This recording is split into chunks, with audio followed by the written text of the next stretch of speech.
வணக்கம். இது சுவிஸ் தமிழ் டிவியின் இன்றைய பிரதான செய்திகள். செய்தி ஆசிரியர் தேவாமதன். செய்திகளை வாசிக்கும் நான் துரியப்ப வினோத் கண்ணன். முதலில் தலைப்புச் செய்திகள். துர்கவ் கண்டோனின் காக்னாங்கில் வாகனம் தீப்பற்றி எரிந்தது. பல ஆயிரம் பிராங்க் சேதம். யூரா கண்டோனில் வெளிநாட்டவர்களுக்கு நீச்சல் குள கட்டண விரட்டிப்பு. ரோய்னாகில் கத்திமுனையில் எரிபொருள் நிலைய கடை கொள்ளை.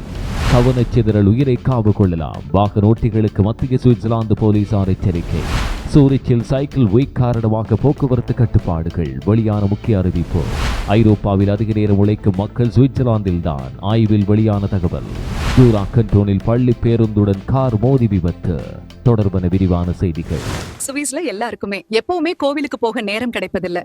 அதனால்தான் கோவில் வடிவிலேயே தெய்வீகமான பூஜை ரூம் கபர்ட்டுகளை நாம் உருவாக்கி தருகிறோம். தவணை அடிப்படையில் கட்டணத்தை செலுத்தும் வாய்ப்பு மட்டுமல்ல, இலவச டெலிவரியும் செய்கிறோம். மாடர்ன் மேபிள் GmbH உங்கள் கனவு இல்லத்தை அழகாக்குங்கள். சுவிட்சர்லாந்தின் யூரா கண்டோனில் உள்ள பொரன்த்ரோய் நகராட்சி சுவிட்சர்லாந்தில் வசிக்காத அல்லது வேலை செய்யாத வெளிநாட்டவர்களிடம் நகராட்சி நீச்சல் குளத்தை பயன்படுத்த இரட்டிப்பு கட்டணம் வசூலிக்க தீர்மானித்துள்ளது. 2025 கோடை காலத்தில் அருகிலுள்ள பிரான்ஸ் எல்லைப் பகுதிகளில் இருந்து வந்த இளைஞர்கள் சமூக விரோத நடவடிக்கைகளில் ஈடுபட்டதாக குற்றச்சாட்டுகள் எழுந்ததை தொடர்ந்து பிரான்ஸ் நாட்டவர்களுக்கு நகராட்சி நீச்சல் குள நுழைவு தற்காலிகமாக தடை செய்யப்பட்டது. அப்போது உள்ளூர் மக்கள் சில பிரெஞ்சு இளைஞர்கள் பெண்களை தொந்தரவு செய்தல், ஒழுங்கற்ற மொழி பயன்படுத்தல், பொருத்தமற்ற உடையோடு நீந்துதல் மற்றும் எச்சரிக்கப்பட்ட பின்னரும் வன்முறையாக நடந்து கொண்டதாக புகார் அளித்தனர். இந்த நிலையில் 2026 கோடை காலத்திற்காக புதிய கட்டண முறை அறிமுகப்படுத்தப்பட்டுள்ளது. அதன்படி சுவிட்சர்லாந்தில் வசிக்காத அல்லது வேலை செய்யாதவர்கள் மற்றும் பிரான்சில் இருந்து வரும் சுற்றுலா பயணிகள் நீச்சல் குளத்திற்குள் நுழைய பெரியவர்கள் 15 சுவிஸ் பிராங்கும் இளைஞர்கள் 10 சுவிஸ் பிராங்கும் செலுத்த வேண்டும். முன்னதாக இந்த கட்டணம் பெரியவர்களுக்கு 7.50 பிராங்கும் இளைஞர்களுக்கு 5 பிராங்குமாக இருந்தது. இந்த தீர்மானம் எல்லை பகுதிகளில் வாழும் மக்களிடையே கலவையான எதிர்வினைகளை ஏற்படுத்தியுள்ளது. சிலர் பாதுகாப்பு மற்றும் ஒழுங்கை பேண தேவையான நடவடிக்கையை ஆதரிக்க, மற்றவர்கள் இது வெளிநாட்டவர்களை தனியே குறிவைக்கும் நடவடிக்கை என விமர்சிக்கின்றனர். ஆர்கவ் கண்டோனின் ரெய்னாக் பகுதியில் புதன்கிழமை அதிகாலை முகமூடி அணிந்த நபர் ஒருவர் கத்திமுனையில் எரிபொருள் நிலைய கடையை கொள்ளையடித்துச் சென்றுள்ளார். கண்டோன்ஸ் போலீசாய் ஆர்கவ் தெரிவிக்கையில், சம்பவம் 2026 மே 27 அதிகாலை ஆராபஸ்திராஸ் பகுதியில் உள்ள கூப் எரிபொருள் நிலைய விற்பனை கடையில் இடம்பெற்றுள்ளது. அதிகாலை 5 மணிக்கு முன்பாக பணிக்கு வந்த பெண் பணியாளர் கடைக்குள் நுழைய முயன்ற வேளை முகமூடி அணிந்த கருப்பொடியில் இருந்த நபர் ஒருவர் திடீரென அவரை அணுகியதாக தெரிவிக்கப்பட்டுள்ளது. அந்த நபர் கத்தியால் விரட்டி பணியாளரை கடைக்குள் தள்ளிச் சென்று பணத்தை கோரியுள்ளார். பின்னர் சில 100 சுவிஸ் பிராங்குகளை கொள்ளையடி விட்டு குறுகிய நேரத்திலேயே தப்பிச் சென்றுள்ளார். சம்பவத்தின் பின் உடனடியாக போலீசார் பல ரோந்து குழுக்களோடு தேடுதல் நடவடிக்கை ஆரம்பித்தாலும் சந்தேக நபர் தப்பியுள்ளார். ஆர்கவ் கண்டோனல் போலீசார் சம்பவம் தொடர்பில் விசாரணைகளை முன்னெடுத்து வருவதோடு சம்பவத்தை பார்த்தவர்கள் அல்லது சந்தேகத்துக்கிடமான தகவல்கள் தெரிந்தவர்கள் முன்வருமாறும் கேட்டுள்ளனர்.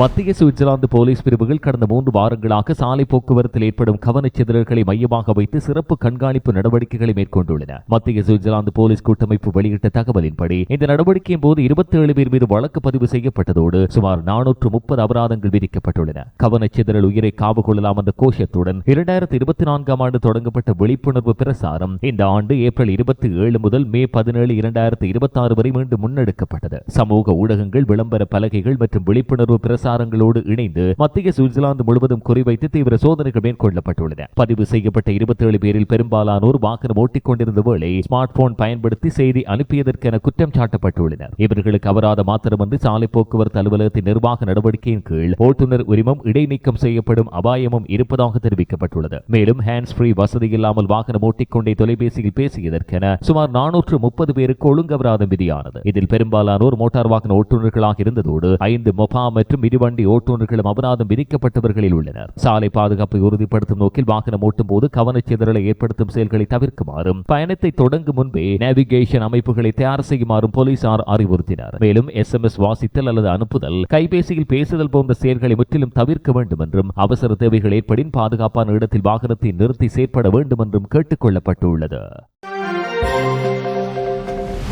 சூரிச் நகரில் இடம்பெறும் சைக்கிள் வீக் 2026 நிகழ்வை முன்னிட்டு மே 26 முதல் ஜூன் 1 வரை யூரோ பாலி பகுதியை சுற்றியுள்ள பல வீதிகளில் போக்குவரத்து கட்டுப்பாடுகள் அமலாகியுள்ளன. ஸ்டெட் சூரிச் வெளியிட்ட தகவலின்படி குறிப்பிட்ட காலப்பகுதியில் மோட்டார் வாகனங்கள் மற்றும் மோட்டார் சைக்கிள்களுக்கு சில வீதிகளில் முழுமையான போக்குவரத்து தடை அமலில் இருக்கும். இதன்படி காசனன் ஸ்ட்ராச வீதியில் போஸ்ட் புரூகே மற்றும் கேஸ்ன புரூகேக்கு இடையிலான பகுதியிலும், லாகஸ் ஸ்ட்ராச வீதியில் கசேனன் ஸ்ட்ராச மற்றும் கனோனன் கேஸைக்கு இடையிலான பகுதியிலும் வாகன போக்குவரத்து தடை செய்யப்பட்டுள்ளது. இந்த தடை 2026 மே 26 செவ்வாயன்று காலை 6 மணி முதல் ஜூன் 1ஆம் தேதி திங்கள் மதியம் சுமார் 1 மணி வரை அமலில் இருக்கும். அதேவேளை அப்பகுதியில் வசிப்போர் மற்றும் அத்தியாவசிய தேவைகளுக்கான வாகனங்களுக்கு எஸ்-காஸே, ஃப்ரைஸ் சூட்ஸ் காஸே மற்றும் ரைட்டர்ஸ் காஸே வழியாக அனுமதி உள்ளது. போக்குவரத்து மாற்றுப்பாதைகள் மூலம் ஒழுங்குபடுத்தப்படும் என்றும் தவறான இடங்களில் நிறுத்தப்படும் வாகனங்கள் கட்டணத்தோடு இழுத்து செல்லப்படும் என்றும் அதிகாரிகள் எச்சரித்தனர். மேலும் இந்த போக்குவரத்து உத்தரவை மீறுபவர்கள் மீது சுவிட்சர்லாந்து சாலை போக்குவரத்து சட்டத்தின் கீழ் நடவடிக்கை எடுக்கப்படலாம் எனவும் அறிவிக்கப்பட்டுள்ளது.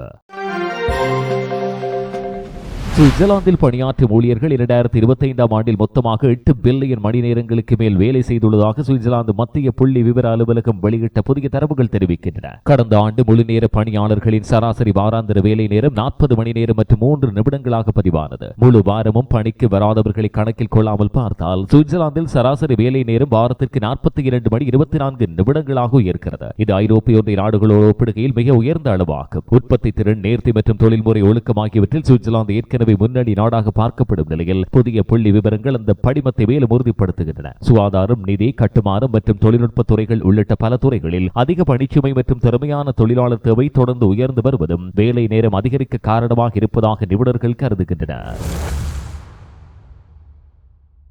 புதுசா கார் வாங்கணும்னு நினைச்சாலே தலைவலிதான். இன்சூரன்ஸ், லீசிங், பேப்பர் ஒர்க் எல்லாத்துக்கும் அலையறத நினைச்சா வெறுப்பா வருது. இப்படி எதுக்குமே நீங்க அலைய தேவையில்ல. கார் வாங்குறது தொடர்பா எல்லா வேலைகளையும் நாங்களே பண்ணி உங்க வீடுகளுக்கே டெலிவரியும் பண்றோம். இப்போவே ஸ்கை ஆட்டோ ஆகிய நிறுவனத்தை அழைங்க. ஸ்விஸ்ல பேங்க் லோன் எடுக்கிறது கஷ்டம்னு இன்னும் நினைக்கிறீங்களா? குறைஞ்ச சம்பளத்துக்கு லோன் கிடைக்குமா? அதிக தொகை அப்ரூவல் ஆகுமா? இப்படி குழப்பமா இருக்கா? அப்படின்னா இனிமேல் கவலை வேண்டாம். ஸ்விஸ் வங்கிகளுடன் நேரடி தொடர்பை ஏற்படுத்தி உங்களுக்கேற்ற சிறந்த லோன் திட்டத்தை பெற்றுத்தர நாங்கள் உதவுகிறோம். குறைந்த வட்டி வீதம், வேகமான செயல்முறை, மறைமுக கட்டணங்கள் இல்லை.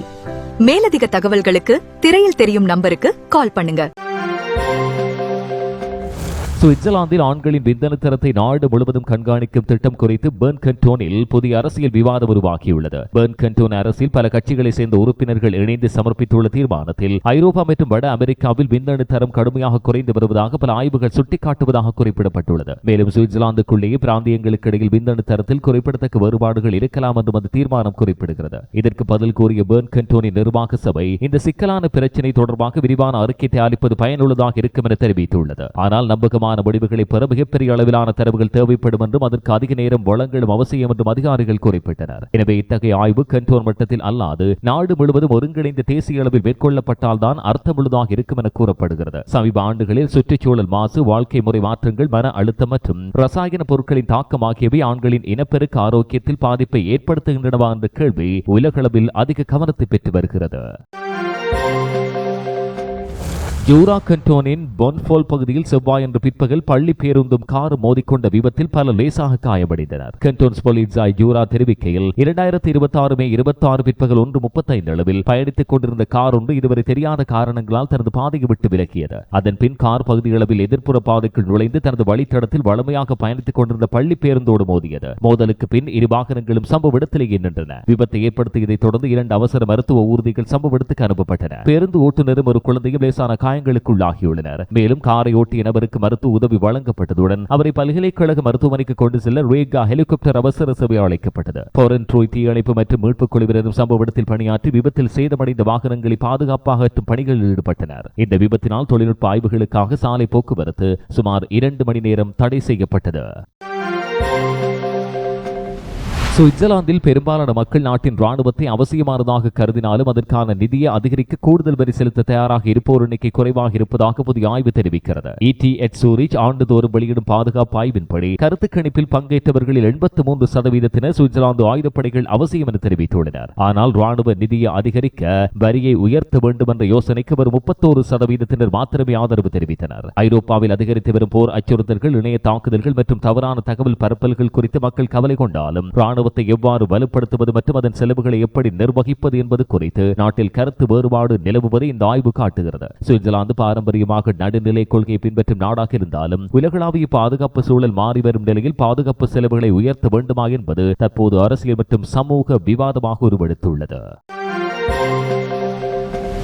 பாசல் லண்ட்ஷாஃப்ட் கண்டோனின் ரெய்னாக் பகுதியில் உள்ள பல குடியிருப்பு கட்டிடம் ஒன்றில் இடம்பெற்ற கொள்ளை சம்பவத்தோடு தொடர்புடைய ஒருவரை போலீசாய் பாசல் லண்ட்ஷாஃப்ட் கைது செய்தது. 2026 மே 25 மற்றும் 26 இடையில் பெந்தகொஸ்தே திங்கட்கிழமை நள்ளிரவில் அதிகாலை 2 மணிக்கு முன்பாக லாங்கன் ஹாக்வேக் பகுதியில் உள்ள பல குடியிருப்பு கட்டிடத்தில் உடைத்து நுழைவு இடம்பெற்றதாக அவசர கட்டுப்பாட்டு மையத்துக்கு தகவல் கிடைத்தது. சம்பவத்தின் பின் உடனடியாக தேடுதல் நடவடிக்கை ஆரம்பிக்கப்பட்டது. அதன்போது கட்டிடத்திலிருந்து தப்பிச் சென்றதாக சந்தேகப்பட்ட நபர் ஒருவர் புதருக்குள் மறைந்திருந்த நிலையில் போலீஸ் ரோந்து குழுவினால் கண்டுபிடிக்கப்பட்டு கைதானார்.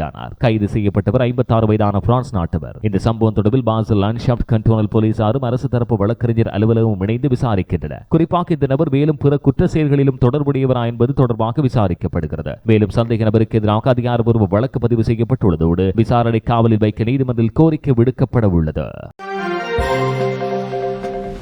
துர்கவ் கண்டோனின் காக்னாங் பகுதியில் செவ்வாயன்று இடம்பெற்ற வாகன தீ விபத்தில் பல்லாயிரம் சுவிஸ் பிராங்க் மதிப்பிலான சொத்து சேதம் ஏற்பட்டுள்ளது. துர்கவ் கண்டோனல் போலீசார் தெரிவிக்கையில் பிற்பகல் சுமார் 2 மணியளவில் கிராட்சிபோர்க் பகுதியில் நிறுத்தப்பட்ட விநியோக வாகனம் ஒன்றிலிருந்து புகை வெளியேறுவதை ரோந்து பணியில் இருந்த போலீசார் கண்டனர். இதனைத் தொடர்ந்து அழைக்கப்பட்ட காக்னாங் தீயணைப்பு படையினர் சம்பவ இடத்துக்கு விரைந்து சென்று தீயை கட்டுக்குள் கொண்டு வந்தனர். இந்த சம்பவத்தில் எவருக்கும் காயமில்லை. எனினும் வாகனத்துக்கு பல 10,000 பிராங்க் மதிப்பிலான சேதம் ஏற்பட்டுள்ளது. துர்கவ் கண்டோனல் போலீசாரின் ஆரம்பகட்ட விசாரணைகளின்படி தொழில்நுட்ப கோளாறு தீ விபத்துக்கு காரணமாக இருக்கலாம் என சந்தேகிக்கப்படுகிறது. இந்த சுவிஸ் தமிழ் டிவியின் இன்றைய பிரதான செய்திகள் நிறைவுக்கு வருகின்றன. இதுபோன்ற மேலதிக செய்திகளை பார்வையிட எங்களுடைய பிரதான இணையதளமான swistamilmedia.com நாடுங்கள். வணக்கம்.